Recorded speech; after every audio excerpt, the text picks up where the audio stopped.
اچھا، جو نبوت ہے، یہاں تھوڑی سی بات پہلے میں عرض کر دوں، نبوت اور رسالت میں فرق کیا ہے؟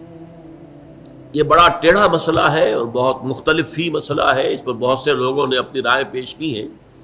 میں اس وقت اس ایشو کو نہیں کھولنا چاہتا کہ نبوت اور رسالت میں فرق کیا ہے۔ مطلب کچھ لوگ ہیں جو نبی ہیں، رسول نہیں ہے۔ ہر رسول تو لازماً نبی بھی ہے، لیکن ہر نبی لازماً رسول نہیں ہے۔ ہمارے ہاں جو حدیث مشہور ہے، 1.25 لاکھ کے قریب انبیاء آئے ہیں، نبی کل 313 تھے، رسول ان میں سے 313 تھے۔ بہرحال اس میں جو بات میں بتانا چاہتا ہوں، ایک شخص جو نبی بھی ہے، رسول بھی ہے، محمد الرسول اللہ نبی بھی ہے۔ یا ایھا النبی لم تحرم ما احل اللہ لک تبتغی مرضات ازواجک، یہ ہم پڑھ چکے ہیں سورہ تحریم۔ یا ایھا الرسول بلغ ما انزل الیک من ربک فإن لم تفعل فما بلغت رسالتہ، یہ بھی آپ سوچ لیجئے سورہ مائدہ کے اندر آیا۔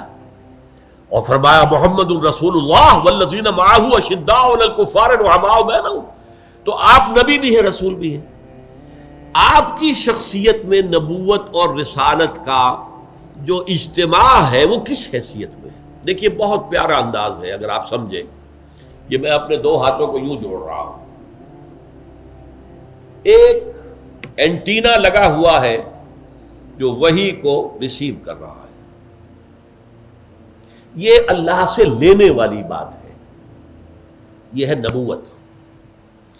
ایک اب اس کو ریلے کرنا ہے، پوری دنیا تک پہنچانا ہے، عوام تک پہنچانا ہے، یہ رسالت ہے۔ یہ دونوں چیزیں ایک شخصیت میں جمع ہو گئی۔ وہ اینٹینا قلب محمدی صلی اللہ علیہ وسلم، روح محمدی کا اینٹینا ہے جو ریسیو کر رہا ہے وحی کو، ریولیشن کو، وہ لے رہا ہے، یہ نبوت ہے۔ اور یہ دینا، پہنچانا، بلغ ما انزل الیک من ربک، پہنچا دو، یہ جو ہے یہ رسالت ہے۔ اور اسی میں ایک بڑا عجیب مسئلہ ہے، اکثر لوگ یہ سمجھتے ہیں کہ رسالت کا مقام نبوت سے بلندتر ہے۔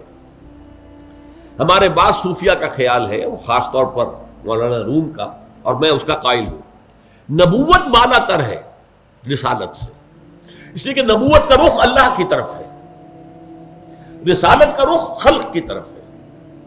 اذهب الى فرعون انه طغى، جاؤ فرعون کی طرف۔ اب جو کیفیت حضرت موسیٰ کو حاصل ہو رہی تھی، وہ کوہ طور کے اوپر اللہ سے مخاطبہ اور مکالمہ ہو رہا ہے، اب جاؤ فرعون کو کہو وہ بہت زیادہ سرکش ہو گیا ہے، اب وہاں جاؤ اور سنو کہ تم پاگل ہو، تم ساحر ہو، یہ ساری باتیں سننی پڑیں گی کہ نہیں؟ تو جس طرح رخ اللہ کی طرف، جب آپ کھڑے ہو کر نماز پڑھ رہے ہیں تو آپ کا رخ کدھر ہے؟ اللہ کی طرف۔ انی وجہت وجہی للذی فطر السماوات والارض حنیفا، جب آپ دعوت اور تبلیغ کر رہے ہیں میرا رخ اس وقت آپ کی طرف ہے، اللہ کی طرف نہیں ہے۔ تو یہ اس اعتبار سے نبوت افضل ہے رسالت کی نسبت۔ رسالت ایک فرض منصبی ہے اور نبوت ایک مقام ہے، مرتبہ ہے۔